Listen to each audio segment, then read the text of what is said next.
So things have changed a bit at the Woody Hayes Athletic Center, and the way we talk about this Ohio State team. About a month ago, we're talking about them coming off a loss against Michigan. Ryan Day's on the hot seat. It seems like the sky's fallen, and everyone's looking at Ohio State saying, "Is this a team that's going to lose to Tennessee at home in the first round of college football playoff?"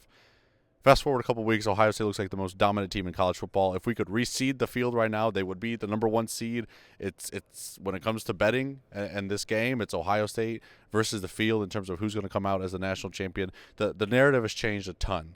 And Ryan Day, we just spoke to him here at the Woody about how things have changed, how they handle that. What are your impressions of what Day said and how this team is handling a completely different, outside narrative surrounding it?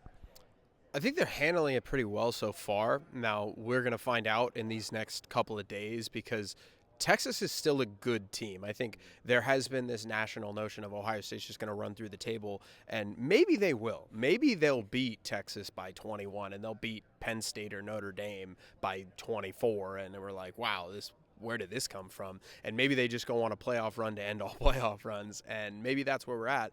But these are still good teams, right? And I know Ohio State was clearly a better team in Happy Valley earlier this year.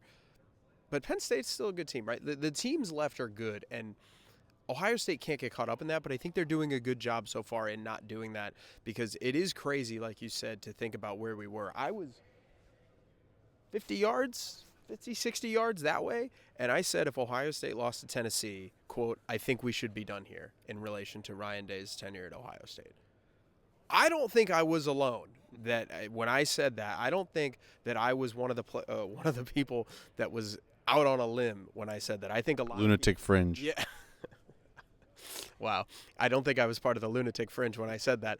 That was a common perception of this team. It was they're mentally weak. They can't handle a physical opponent. They have it in their heads. Ryan Day can't win a big game. Blah blah blah blah blah. It just all of these narratives were true. And then you go out and you house Tennessee, and it's, okay, well, really good, really, really good game. They schemed up some ball. I think the coaches did a really good job. The players did a really good job. Maybe Tennessee wasn't as good, but we'll see when they play Oregon. And then there was 34-0 in 22 minutes of game time, 28 minutes of game time, something like that. They just dominated number one Oregon. So we will find out because the thing that is interesting is it is – in some ways, a lot easier to handle failure as a football team than it is to handle success. Because when you handle failure, it's, hey, everybody's against us. Hey, look, this is a thing where we need to rally together. All we have is each other. All we have is the Buckeyes. All we have is this individual team. It's easier to do that in some ways than it is to say, everybody says we're the greatest team in the world. Everybody says we're going to coast to a national championship. We have to keep that up. So not saying they won't, not saying they can't. I do think they're going to win the national championship. But I think so far they're handling it pretty well. And it is remarkable how quickly we have gone from, is this team even good? Is this team even capable of winning a playoff game to, is this team going to go on the most dominant playoff run that we have seen in a very long time?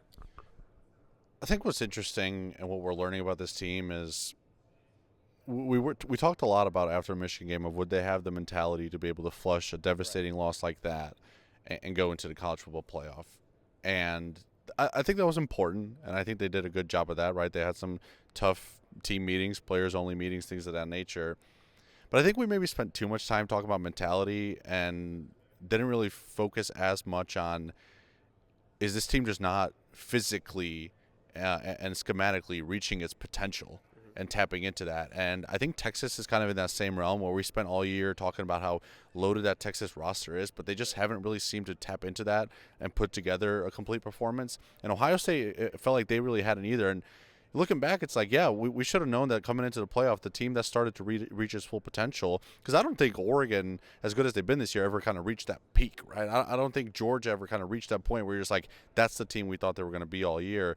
So as much as we talked about mentality, I think from an execution standpoint and from a game plan standpoint, especially when you look at how poor the game plan was against Michigan, that's where this team has kind of reached that potential. They're using their best players in the best ways, and now you've got this confidence where I'm not sure if mentality was even that much of a problem now going into Tennessee, and it certainly shouldn't be now because as long as they keep winning, they're going to have confidence. They're going to be mentally strong, right? Like, we'll see what it looks like if Texas throws something their way where we haven't seen this team trail in the playoff yet, right? We haven't seen them really have to take a haymaker and respond in the playoff, but we have seen parts late in the first half against Tennessee, late in the first half against Oregon, where they were pressed a little bit and they responded well. So I think mentally, I think this team's in a good spot. I'm not too worried about that. As long as they keep, schematically and physically putting themselves in a spot where they tap into all the potential of this roster, right? The players like Jeremiah Smith and Caleb Downs, like if you're reaching into that and using them to your best ability,